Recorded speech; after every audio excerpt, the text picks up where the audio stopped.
Hello and welcome to ACE the English Hub. We are here with yet another session. This session is an introduction to a new topic, and that is English grammar and its usage. Most of us find English grammar a hard nut to crack as English is a foreign language. Here, we are introducing some simple methods to learn grammar in a systematic way. We have designed it in such a way that even beginners and school students can follow. Coming to the topic, the first question in a grammar class will be, what is a sentence? And all of us will answer it as a group of words which makes a complete sense.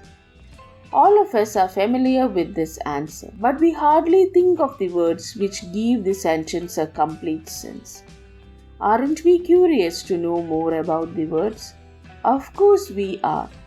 We can quickly go through and find out more about the words.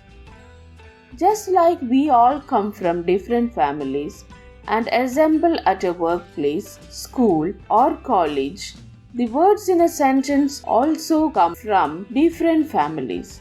The families together are called parts of speech. There are 8 parts of speech according to traditional grammar. They are noun, pronoun, adjective, verb, adverb, preposition, conjunction, interjection. Tenses, passive and active voice are also the close relatives of verbs, whereas articles are of adjectives. Apart from these close relatives, there are distant relatives also in this family. They are question tags, reported speech, and types of sentences.